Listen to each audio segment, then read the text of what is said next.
voilà, pour l'instant, plutôt Selou Baldé. Voilà, on me signale qu'il est à notre compagnie, honorable Selou Baldé, coordinateur des fédérations UFDG de l'intérieur du pays, en direct sur Film Guinée d'Amirador. Bonjour, monsieur Baldé, bienvenue. Oui, bonjour Abakar. Merci d'avoir accepté notre invitation. D'entrée, un mot forcément sur ce déplacement du colonel Mamadi Doumbouya. Beaucoup d'effervescence du côté de New York. On parle de pro et d'anti-CNRD.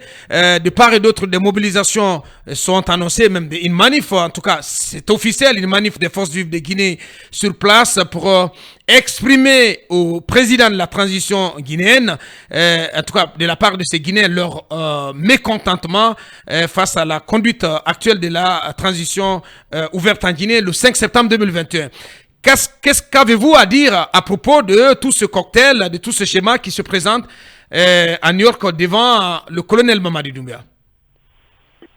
Merci bien Abakar. Écoutez, je suis quand même beaucoup surpris de beaucoup de propos que j'ai entendus ce matin. Néanmoins, pour répondre à cette première question, c'est que cette situation ou ce climat qui se passe du côté des États-Unis, c'est la conséquence du comportement de la junte au pouvoir depuis le 5 septembre 2021.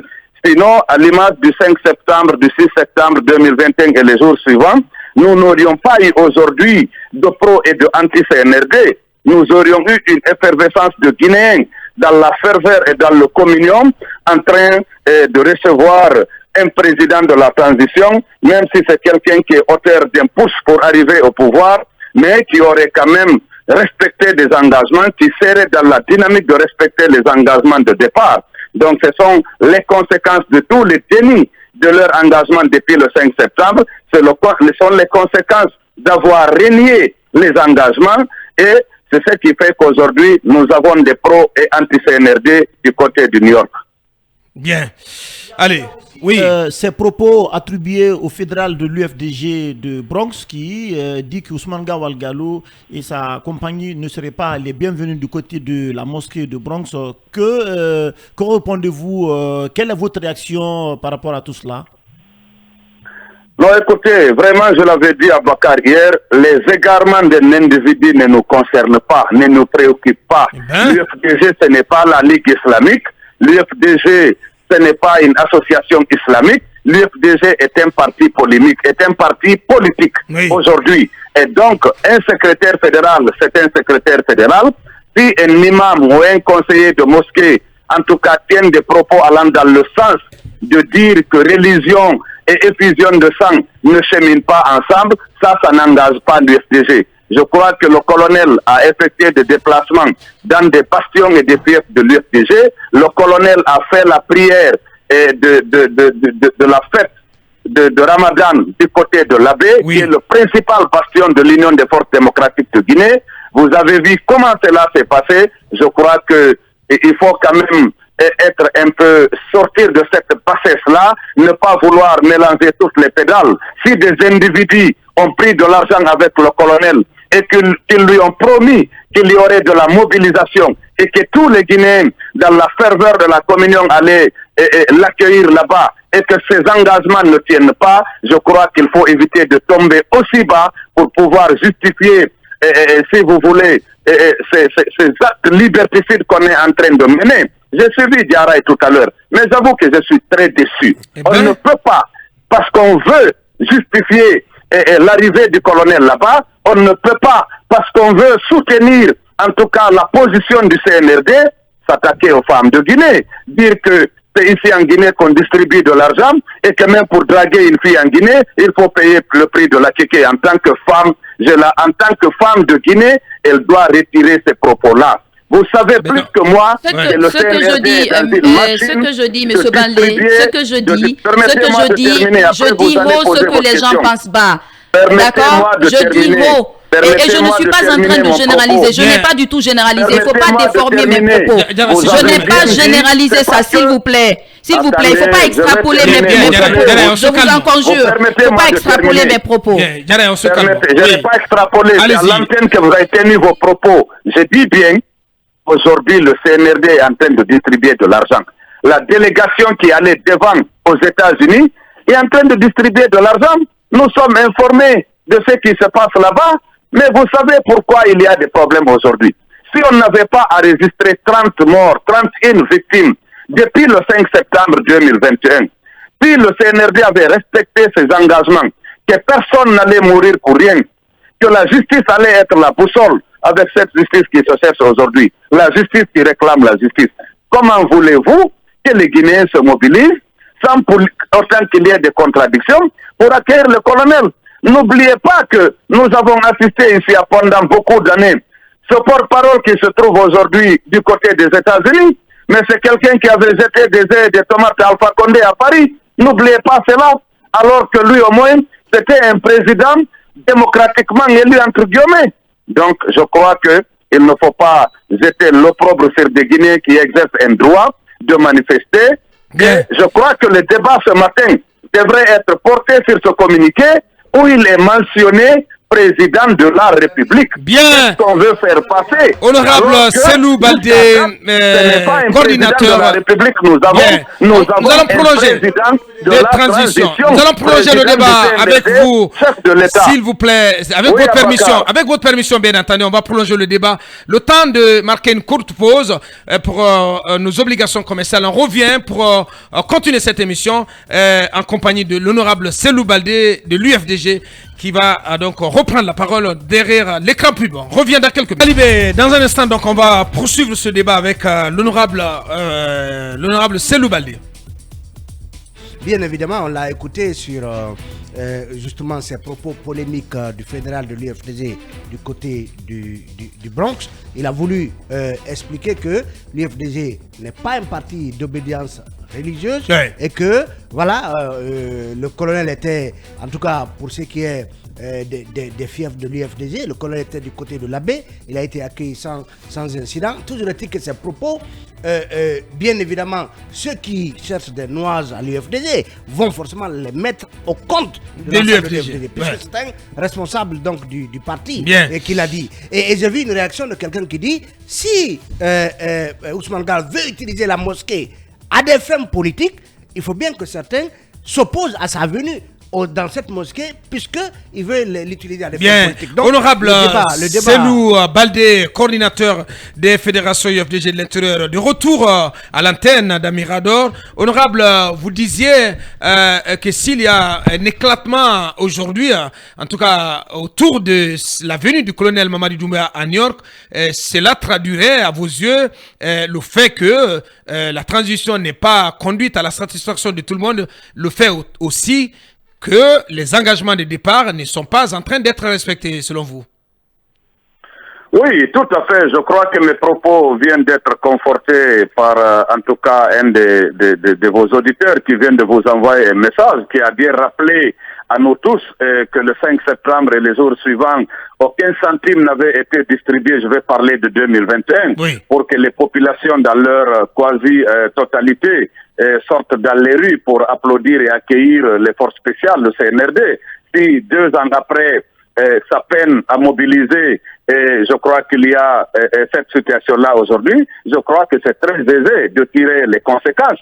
Aujourd'hui, pendant que nous sommes en train de parler, d'aller représenter la Guinée, d'aller défendre ce qui est fait. Mais mon Dieu, mon sang, qu'est-ce qui est fait? Où est la nouvelle constitution de notre pays 2 ans après? Où est le projet de code électoral? Où est l'organe de gestion des élections? Où est l'officier électoral? Je crois que quand on met cela en lien avec la mission régalienne d'un gouvernement de transition, même si entre autres il y a des petites actions de colmatage qui sont en train d'être menées, ce qui est salutaire pour les populations usagées, qui est important, mais la mission régalienne, c'est quand même les actions en relation avec le retour à l'ordre constitutionnel. Et aujourd'hui, on n'a rien à présenter dans ce sens à la tribune des Nations Unies, Abakar. Bien. Alors, vous vous attendez à quoi? Quelle devrait être la tonalité du discours que le colonel Mamadi Doumbouya doit prononcera en tout cas, au cours de la semaine à la tribune des Nations Unies? À quoi vous vous attendez? Est-ce que vous attendez un discours de sincérité qui viendra à travers lequel le colonel doit présenter la réalité de la transition guinéenne, voilà, telle qu'elle fonctionne depuis 2 ans, pour mettre l'accent sur le fait que le CNRD n'est pas en train de mettre le curseur sur le processus de retour à l'ordre constitutionnel, ou bien on peut s'attendre à ce que ça soit tout simplement du bidonnage, du maquignonnage, j'ai envie de dire. Oui, justement, vous savez, moi, je ne m'attendais vraiment pas. Je crois que ce n'était pas nécessaire que le colonel se déplace. Il fallait s'occuper pour vous, de donc, pour vous, c'était pas nécessaire. Oui, pour moi, c'était vraiment pas nécessaire. Il n'y avait pas de nécessité que le colonel lui-même se déplace. Il y a les grands chantiers aujourd'hui liés au retour à l'ordre constitutionnel.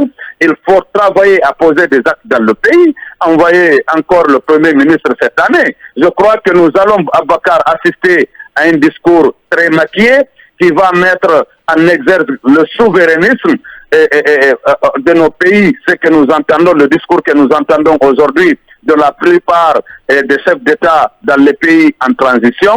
Nous aurons tout sauf l'essentiel par rapport au retour à l'ordre constitutionnel. Je crois que c'est un déplacement, c'est beaucoup plus par rapport, si vous voulez, à une quête de reconnaissance sur le plan international qu'une volonté réelle d'aller présenter l'état, si vous voulez, la situation exacte de la Guinée par rapport à ce retour à l'ordre constitutionnel. Quand les autorités peinent à respecter l'agenda dynamique de 24 mois, depuis le 4 décembre, date à laquelle il y a eu la réunion de la CEDEAO avec, si vous voulez, qui a consacré la date de départ de la mise en œuvre de l'agenda dynamique, je crois que nous sommes aujourd'hui au 10e mois. Au 10e mois, Bakar, qu'est-ce qui est fait concrètement sur le terrain? Où sont si vous voulez, les actions? Où sont les instruments devant nous conduire au retour à l'ordre constitutionnel? Ouais, des questions qui restent en suspens. Ce qui se passe du côté de New York à Bakar, oui. J'invite le CNRD et le gouvernement de la transition à faire très attention. Si vous avez un ou des individus en votre sein qui sont prêts à tout pour assouvir leurs besoins personnels, je crois qu'il faut faire attention. Ouais. On a vu ici des gens qui ont accompagné le CNDD jusqu'au tombeau. Le CNDD, la plupart d'entre eux sont aujourd'hui à l'hôtel 5 étoiles de Coronti. Pendant que ces individus qui avaient conduit le CNDD au tombeau sont aujourd'hui dans d'autres mouvements de soutien. Je crois que le CNRD doit faire très attention parce qu'il y a un adage qui dit, si à chaque fois que le lapin vient dans un buisson, le buisson prend feu, c'est que ce n'est pas les buissons qui sont avec le feu, c'est le lapin qui a le feu. Je crois que mon adage a été bien compris. Oui, suivez mon regard. Allez, on va continuer cette interview avec vous, Talibé Bari. Honorable Selou Baldé, il y a cette information qui est relayée par plusieurs sites faisant état de la préparation d'une série de manifestations par les forces vives. Manifestations d'envergure. Manifestations d'envergure. On parle d'échanges en cours entre les patrons des différentes coalitions au sein des forces vives de Guinée. Qu'avez-vous à nous dire au sujet de cet agenda de manifestation? Bon, écoutez, je crois que on parle, j'ai également lu sur les sites d'information par rapport aux consultations internes entre les hauts responsables des forces vives de Guinée. Je crois que du moment que la trêve qui avait été annoncée par les forces vives de Guinée, cette trêve-là a pris fin et qu'il y a même eu une manifestation le 5 septembre, je crois que ce n'est pas une surprise aujourd'hui que d'autres manifestations soient annoncées par les forces vives de Guinée. Mais à date, en tout cas, à notre niveau, à mon niveau, moi, en tant que coordinateur des fédérations et membre de l'UFDG, je ne dispose pas d'informations détaillées et précises par rapport à ces consultations, peut-être, qui ne sont pas encore arrivées à terme. Oui, tout à fait. Honorable, oui, allez-y, Bassikou. Honorable Selou Baldé, qu'est-ce qu'on sait aujourd'hui des dispositions prises pour l'organisation du congrès de l'UFDG qui doit permettre le renouvellement de ces instances? Oui, vous avez fait une sortie ce week-end à la tribune de l'Assemblée générale de l'UFDG, dans laquelle sortie vous avez dit que il ne revient pas à l'UFDG, plutôt au CNRD, de vous imposer un agenda ou de vous dicter des leçons. Oui, écoutez, vous savez, ça c'est un débat que nous avons vraiment dépassé à l'UFDG. Je l'ai rappelé d'ailleurs que nous nous focalisons à mener nos activités en tant qu'institution politique, en tant que parti politique. Et j'ai simplement rappelé ce que le président Selou Daleng a affirmé haut et fort. C'est la voie la plus autorisée de l'UFDG. sur les antennes de France 24, il a rappelé que le congrès de l'UFDG sera organisé en son temps et par les membres du parti. Donc je souhaite que vous vous en teniez à ça. Et c'est ce que j'ai rappelé le samedi. J'ai rappelé. Mais pourquoi le CNRD, à ce que nous sachions, honorable, le CNRD ne s'est jamais mêlé de cette histoire de congrès. Mais non, vous avez plutôt affaire à Ousmane Gawal Gallo, mais pas au CNRD. Écoutez, vous confondez désormais la personne d'Ousmane Gawal Gallo au CNRD. Vous savez, Abakar, j'ai une fois rappelé dans vos locaux là-bas que je ne comprenais pas qu'un porte-parole du gouvernement, je ne comprenais pas qu'un membre du gouvernement de la transition ayant souscrit à la charte de la transition s'attaque de façon récurrente à une formation politique sans qu'il ne soit recadré. Donc moi, je considère que ce n'est pas un individu qui s'attaque à l'UFDG qui parle de l'UFDG. C'est le CNRD et son gouvernement qui parlent de l'UFDG. Parce qu'une fois encore, c'est cette institution-là que ce dernier incarne. Et donc, je m'en tiens à ce que le président a dit, et j'ai rappelé qu'il n'appartient ni au CNRD, ni au gouvernement de la transition de demander à l'UFDG d'organiser son congrès. Le congrès de l'UFDG sera organisé en son temps entre les membres du parti. Très bien. Que cela soit su, compris et accepté de tous. Bien, oui. Honorable, est-ce qu'à l'UFDG, vous avez désormais tiré au clair cette affaire d'audio opposant, bon, disons comme ça, Adja Maïmouna au fédéral de l'Angola? Avez-vous parlé avec ce dernier? L'accusation est-elle fondée ou vous avez passé à autre chose? Lincoln, moi j'ai envie de dire que nous n'avons aucune affaire d'audio à l'UFDG à tirer au clair. Nous avons des responsables qui s'expriment. Moi-même, hier, dans une plateforme Kundara internationale, je me suis adressé aux militants et responsables du parti. Je leur ai demandé de tout faire. Quand notre institution politique est attaquée, d'user de tous les moyens pour sensibiliser les militants, pour mettre les bonnes informations à leur disposition. Et c'est de bonne guerre. Donc il n'y a absolument rien à tirer au clair au sein de l'UFDG par rapport à un quelconque audio. Eh bien voilà. Honorable Selou Baldé, sauf s'il y a une dernière question, on va le libérer. Bien. Il ne reste plus qu'à vous dire merci, honorable, grand merci d'avoir accepté notre invitation. Honorable Selou Baldé, coordinateur des fédérations UFDG de l'intérieur du pays. Merci de vous être exprimé chez nous ce matin. Merci bien, merci Abakar. Merci bien. Plaisir partagé également. Allez, Mirador continue dans un court instant.